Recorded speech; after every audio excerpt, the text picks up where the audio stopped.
حضرت عمر کا بیٹا مصر گیا، وہاں سے کمائی کر کے لایا، تجارت کرنے گیا، لاکھوں کا مال۔ کون سا باپ ہے دنیا میں جس کا بیٹا باہر سے پیسے لے کے آئے تو ابا تفصیل پوچھے کہ بیٹا کہاں سے کمائے، کہاں سے لایا، کتنے ملے، کیوں آئے؟ کون سا باپ تفصیل پوچھتا؟ ابا تو کہتا لا صحیح، اور تعریفیں کرتا ہے میرا بیٹا بڑی کمائی کرتا ہے۔ کبھی پوچھا ہے اس سے کہ ڈیوٹی صحیح دیتا ہے کہ نہیں؟ کبھی پوچھا ہے کہ تو ایمانداری کی روزی لاتا ہے کہ حرام کی کماتا ہے؟ یہ باپ کی ذمہ داری ہے، یہ اماں کی ذمہ داری ہے۔ پھر کہتا ہے بیماری کیسے آ گئی، پریشانی کیسے آ گئی؟ تو نے کبھی سوال کیا ہے اپنی اولاد سے؟ حضرت عمر فاروق رضی اللہ تعالیٰ عنہ کا بیٹا مصر سے پیسے کما کے لایا تو جناب عمر نے بلایا، فرمایا بیٹے اتنی تو تیرے پاس راش ہی نہیں تھی، تھوڑے سے تو پیسے لے کے گیا تھا، اتنی کمائی کیسے ہو گئی؟ اتنے تو پیسے نہیں تھے صاحب، کہاں سے کمائی لائے؟ اس نے کہا ابا جی وہ جو میرے چچا ہے نا مصر کے گورنر، آپ کے دوست، انہوں نے میری مدد کی ہے۔ فرمایا جتنے لوگ گئے تھے سب کی ہے مدد اس نے؟ کہا نہیں صرف میری کی۔ فرمایا تیری کیوں کی؟ تیری کیوں کی؟ کہا حضور آپ کے دوست ہیں۔ فرمایا چپ کر،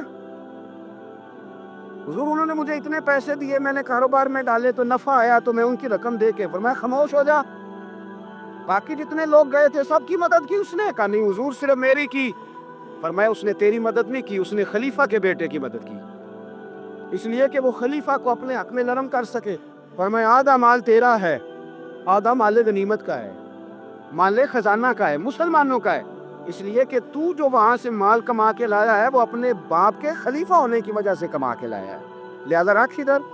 یہاں کہتے ہیں کدھر سے آیا، کیسے آیا، کون سا حساب دے، کیا کریں؟ اور بھائی حضرت عمر رضی اللہ تعالیٰ عنہ کا اپنی اولاد کے بارے میں یہ رنگ ہے۔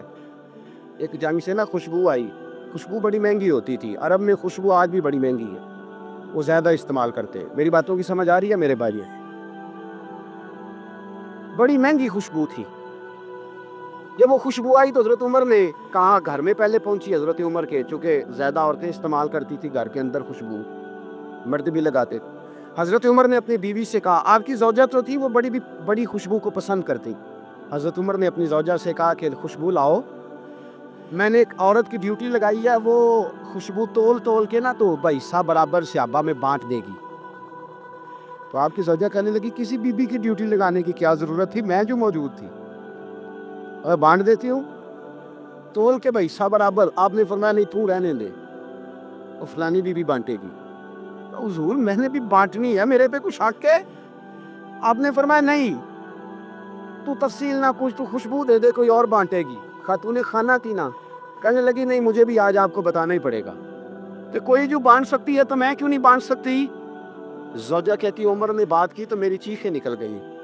حضرت عمر فرمانے لگے جب تو خوشبو بانٹے گی نا تیرے ہاتھوں کو بھی لگے گی، تیرے دوپٹوں کو بھی لگ جائے گی۔ اگر رب کریم نے مجھ سے سوال پوچھا کہ عمر خوشبو تو مسلمانوں کی تھی، تیری بیوی کے دوپٹے کو کیوں لگ گئی، تو میں اللہ کے حضور کیا جواب دوں گا؟ اگر اللہ نے یہ سوال کیا کہ تیری بیوی نے کیوں لگائی، وہ تو حصہ تھا مسلمانوں کا، تو نے تیری بیوی نے کیوں لگائی؟ تو فرمایا میں نہیں چاہتا کہ اللہ کے حضور مجھے اور تجھے باز پرس ہو، لہذا کسی اور کو بانٹنے دے۔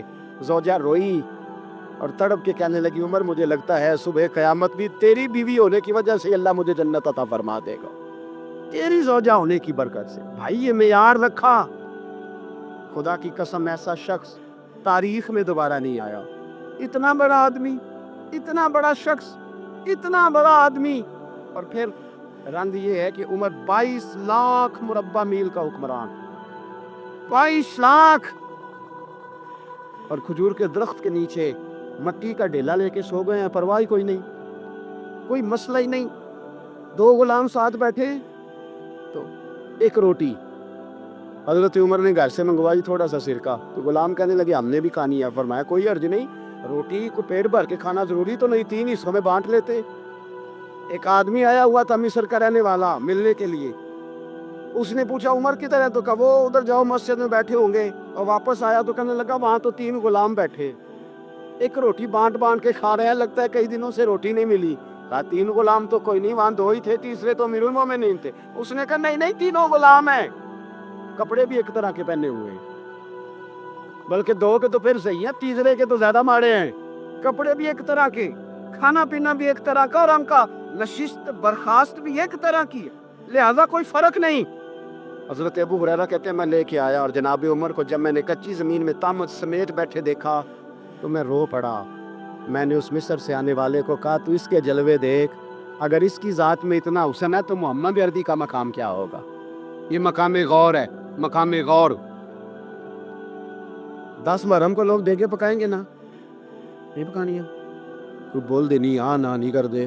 پروگرام بدلیا تو نہیں جی عید کی کہ وہی کام شروع ہوا ہے لاسٹ ہے ٹوڑ والا. کیوں جی, پکنی ہے نا دیکھیں 10 محرم کو انشاءاللہ تھا, ہم بھی پکائیں گے انشاءاللہ, یہاں بھی پروگرام ہوگا. تو 10 محرم کو جو دیگ پکنی ہے تو ایسا نہیں ہو سکتا کہ یکم محرم کو حضرت عمر کے نام کی بھی کوئی پک جائے. اگر امام حسن حسین کے نام کی دیگیں پکے تو جو امام حسن حسین سے پیار کرنے والے ہیں, جو امام حسن حسین سے, ہم لوگوں نے بھی عجیب رتا اپنایا ہے نا. ہم لوگ بات کا ایک پہلو دیکھتے دوسرا نہیں دیکھتے. حضرت امام حسن اور حسین کو بھی نبی پاک نے شہید کہا اور جناب عمر کو بھی رسول اللہ نے خود شہید فرمایا. فرمایا شہید ہے, خود فرمایا اپنی زبان سے کہ یہ شہید ہے, خود میرا عمر شہید ہے. تو ان کے نام کی دیگ نہیں پکنی چاہیے, اس طرف نہیں ہماری توجہ ہونی چاہیے. اور اہل بیت نبوی, یہ بات میں پہلے بھی کرتا ہوں, آج پھر کرنا ضروری سمجھتا ہوں. اہل بیت کا پیار سن لو کان کھول کے. اہل بیت کا پیار اگر ہمیں کسی نے سکھایا ہے تو سیدنا عمر فاروق نے سکھایا ہے. اہل بیت نبوت کی محبت اگر کسی نے سکھائی ہے تو کس نے سکھائی ہے؟ بول کے بتائیے. حضرت عمر نے. اہل بیت کا پیار ہمیں حضرت عمر نے بول کر کے سکھایا ہے. بھائی یاد رکھیں, کسی کی طاقت نہیں تھی دم مارنے کی حضرت عمر کے سامنے, طاقت ہی نہیں تھی. کیسر و کسرا کانپ جاتے تھے, جرأت ہی نہیں کرتے تھے حضرت. اور ہمارے تو تعلقات بڑے ہیں نا غیروں سے. حضرت ابو موسیٰ اشعری رضی اللہ تعالیٰ عنہ فرماتے ہیں میرا منشی سائی تھا, وہ کاتب کہتے تھے وہ لوگ, میرا حساب کتاب عیسائی تھا. تو فرماتے ہیں ایک دن میں نے وہ سارا حساب کتاب لین دین کے حضرت عمر کو دکھایا تو فرمانے لگے جس نے لکھے ہیں اس کو بلاؤ. کہنے لگے ضرور مسجد نہیں آ سکتا. کیوں نہیں آ سکتا؟ کہنے لگے وہ عیسائی ہے. کہتے ہیں حضرت عمر جلال میں آ گئے. آپ فرمانے لگے جنہیں رب دور کرتا ہے تم کیوں قریب کرتے ہو؟ جنہیں اللہ دور کرتا ہے. فرمایا تم غیروں کو اگر عہدے دو گے تو اپنوں کا کیا بنے گا؟ اگر تم غیروں کو عہدے دو گے تو اپنوں کا. یہ سوچ ہے جو آج برما کے مسلمانوں کے لیے بھی ضروری ہے. کہا اگر تم غیروں کو عہدے دو گے تو اپنوں کا. ہم نے غیروں کو عہدے دیے تو دیکھا نا اپنے کس طرح کاٹے جا رہے ہیں. غیروں کو جو عہدے دے دیے, جرانے سارے غیروں سے روز دعویٰ ہوتا ہے چین ہمارا سجن ہے, چین ہمارا دوست ہے. او بھائی دوست ہے تو اس سے کہو نا کہ برما تو تمہاری ایک چھوٹی سی ریاست ہے, چین کے بغیر تو وہ سانس بھی نہیں لے سکتا. اس کو کہو نا اس حکومت پہ دباؤ ڈالے. لیکن ہم لوگوں نے غیروں کو عہدے دیے تو اپنے پس گئے. حضرت عمر کہتے تھے ذمی کا ہم ادب کریں گے, ذمی کافر کا ہم, ایسا کافر جو مسلمان ریاست کو قبول کرے, بدامنی نہ پھیلائے. ایک آدمی کو آپ نے دیکھا آنکھوں سے نابینا ہے اور بھیک مانگ رہا ہے, تو حضرت عمر کو نظر آ گیا. فرمایا کون ہو؟ اس نے کہا میں یہودی ہوں. فرمایا بھیک کیوں مانگتی ہو؟ کہ جب تک تندرست تھا مسلمانوں کو جزیہ دیتا تھا, بوڑھا ہو گیا ہوں کیا کروں. حضرت عمر نے گھوڑے کی پشت پہ بٹھایا, کافر کو گھوڑے کی پشت پہ بٹھایا اور بٹھا کے مدینے لائے. حضرت علی شیر خدا وزیر خزانہ تھے. فرمایا علی اس کا وظیفہ جاری کرو. کہا یہ کون ہے؟ فرمایا یہ یہودی ہے لیکن یہ ہمیں جزیہ دیتا رہا, بوڑھا ہو گیا بیچارہ, بھیک مانگنے پہ مجبور ہے, ہماری حکومت کے اندر رہتا ہے, اس کا پورا وظیفہ جتنا خرچہ اتنا وظیفہ لگاؤ. حضرت علی کہتے ہیں میں وظیفہ لگا رہا تھا اور وہ میرے نبی کا کلمہ پڑھ رہا تھا, وہ رسول اللہ کا کلمہ پڑھ رہا تھا. یہ مزاج, یہ نہیں کہ کافر. حضرت عمر نے گورنروں کو خط لکھے تھے کہ زبردستی کسی کو مسلمان نہیں کرنا, جہاں ان کی عبادت گاہیں بنی ہو تو گرانی نہیں, کوئی مندر کوئی گرجا ضائع نہیں کرنا. اسلام سب کو جینے کا موقع دیتا ہے, پر بے ایمانو ظالمو بدذاتو تمہیں یہ کہتا ہے کہ ہم تمہیں جینے کا موقع دیتے, تم بھی مسلمانوں کو جینے کا موقع دو. یہ جہاں بستے ہیں جہاں رہتے ہیں انہیں وہاں جینے کا موقع دو, انہیں بھی اللہ اکبر کہنے کا موقع دو, انہیں بھی قرآن پڑھنے کا موقع دو, انہیں بھی رسول اللہ پر درود پڑھنے کا موقع دو. ہمارے ملک میں عیسائی اپنی مرضی سے کھلے عام تبلیغ کرتے ہیں, یہاں تو چینل چلائے ہیں عیسائیوں نے. کسی مذہبی جماعت نے کبھی جلوس نکالا ہے کہ عیسائیوں کا چینل بند کرو؟ بولے نکلا ہے کہ نہیں نکلا؟ اتنے ظلم کی بات ہے. ہم جب غیر کو اتنا تحفظ دیتے, ہم نے دیکھا ہے, مجھے 20 لوگوں نے عید پہ ٹیلی فون کیے کہ عیسائیوں کو قربانی کا گوشت دے لے, مجبور ہیں جی, دروازے پہ آ گئے ہیں, ہمارے کام کاج کرتے. 20 لوگ, عام آدمی کے دل میں ان کا اتنا جذبہ ہے. مسائل کا بیان کرنے ایک علیحدہ بات، لیکن ہمارے دل کافر کے حق میں بھی نرم ہو جاتے. تم کس قدر زیادہ بےایمان ہو اور کفر کس قدر زیادہ ذلیل ہو گیا ہے کہ مسلمان کے حق میں نرم ہوتا ہی نہیں. اور اس سے بڑے ذلیل وہ ہیں جو ان ذلیلوں کے سپورٹر ہیں. وہ کسی عرب ملک کے حکمران ہو یا کسی اور جگہ کے، وہ بڑے ذلیل ہیں جو ان ذلیلوں کے سپورٹر ہیں، جو برما کی بچیوں کے قتل پر اپنی حکومتیں چمکا رہے ہیں. انہیں شرم نہیں آتی. اس قدر مسلمان تڑپا ہے لیکن ان بے غیرتوں کو ذرا ہوش نہیں آئی. اور یہ ان کے کماش، ان کے دلال جو ہر جگہ ان کی سپورٹ کر کے اپنی حکومتیں قائم کرتے ہیں، بے ایمانوں کو پتہ نہیں کہ کب ان پر اللہ کا عذاب اترے گا اور کس طرح ان کے پرخشے اڑیں گے. تمہیں اپنی ذلت اور رسوائی نظر نہیں آ رہی کہ زمین کس طرح تمہارے لیے تنگ ہو گئی ہے؟ اتنے زیادہ اور تمہاری رسوائی کیا ہوگی؟ بغیر اللہ سے. اور یہ تو دنیا کا عذاب ہے. ان بطش ربک لشدید. میرا رب کہتا ہے قیامت تو قائم ہونے دے. جتنا سخت تیرے رب کی پکڑ ہے اتنی کسی دوسرے کی ہو سکتی. یاد رکھیں اور تھوڑا احتیاط کریں ہم سب لوگ بھی، جو ان لوگ آدھی زبان بول کے بھی ان کی سپورٹ کرتے. اب شرم آنی چاہیے ہمیں ان حکومتوں کی سپورٹ کرتے جو مسلمانوں کی لاشوں کے اوپر حکومتیں قائم کرتے ہیں. شرم آنی چاہیے. بہرحال بات دور نکل جائے گی اور میں اپنے مضمون پہ رہتا ہوں. اہل بیت کا پیار اگر سکھایا ہے تو جناب عمر نے سکھایا ہے رضی اللہ تعالی عنہ. امام حسن ملنے، آپ یقین کریں میں جب اس واقعہ کو پڑھتا ہوں تو میرا دل جھوم جاتا ہے. میں کہتا ہوں یار ڈاٹا ہونا اپنی جگہ پہ، عشق ہونا اپنی جگہ پہ، انسان کا باوقار ہونا اپنی جگہ. جہاں کھڑے ہونا تھا وہاں یہ کھڑے ہوتے تھے اور جہاں جھکنا تھا وہاں یہ ان لوگوں میں اقبال نے کہا تھا تیری نگاہ ناز سے دونوں مراد پا گئے. عقلے کی یاب و جستجو، عشق حضور و اضطراب. جہاں اگر آیا ہے سامنے کیسر و کسرا تو عمر جیسا دلیر کوئی نہیں. اگر سامنے آیا ایران کا بادشاہ تو عمر جیسا تگڑا کوئی نہیں. اگر آیا ہے سامنے حسان کا بادشاہ تو عمر جیسا عادل کوئی نہیں. لیکن اگر علی کا بیٹا آیا ہے، اگر فاطمہ کے لال پارے آئے ہیں تو پھر فاروق اعظم سے جیسا محب کوئی نہیں، پھر ان سے جیسا پیار کرنے والا کوئی نہیں. اندر بیٹھے ہیں جناب عمر، اندر تنہائی میں کچھ وزیروں سے گفتگو ہو رہی ہے، میٹنگیں جاری ہیں. آپ کے بیٹے ملنے آئے جناب عبداللہ ابن عمر. ابا جی ملنے آئے. بات ٹھہرو، بات کر رہا ہوں، کوئی نہ اندر آئے.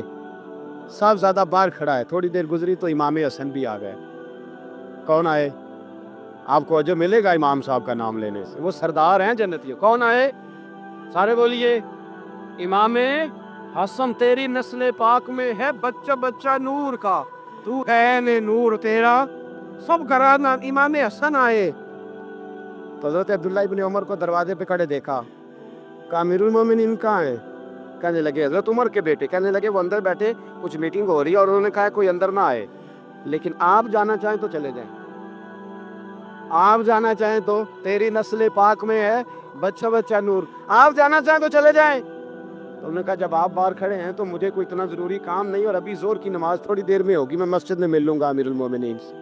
یہ بات کہہ کے امام حسن چلے گئے. یار اتنی بڑی بات نہیں تھی، اتنی بڑی بات نہیں تھی. اور میرے استادوں کا بیٹا بھی آئے تو کہا ٹھیک ہے جی وہ سوئے ہوئے، کوئی غرض نہیں یار میں ٹھہر کے آ جاؤں گا، کوئی بڑی بات نہیں تھی.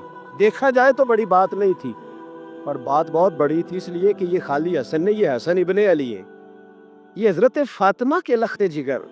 حضرت عمر باہر نکلے. عبداللہ ابن عمر سے پوچھا کوئی آیا تو نہیں؟ تو کہا حضور امام حسن آئے تھے. تو کہا پھر شہزادے کو اندر کیوں نہیں بھیجا؟ کہا میں نے کہا تھا. وہ کہنے لگے اگر امیر المومنین مصروف ہیں تو میں ظہر میں مل لوں گا. حضرت عمر رونے لگے. فرمایا بیٹے تو نے اچھا نہیں کیا. پھر مسجد نہیں گئے، سیدھے امام حسن کے دروازے دستک دی. امام حسن باہر آئے. کہا شہزادے آئے تھے تو ملے کیوں نہیں؟ امام حسن کہنے لگے حضور آپ کا اپنا بیٹا دروازے پہ کھڑا تھا، آپ کا اپنا بیٹا دروازے پہ کھڑا تھا اور منع بھی کیا تھا آپ نے تو میں زور میں مل لیتا. حضرت امام حسن فرماتے ہیں جوش جذبات میں جناب عمر نے سر سے پگڑی اتار دی. جوش کے جذبات میں کہنے لگے حسن میرے بیٹے کا اور آپ کا کیا مقابلہ؟ کیا اس کی ماں کا نام فاطمہ الزہرا ہے؟ کیا اس کی نانی کا نام خدیجۃ الکبریٰ ہے؟ کیا اس کے نانے کا نام محمد مصطفیٰ ہے؟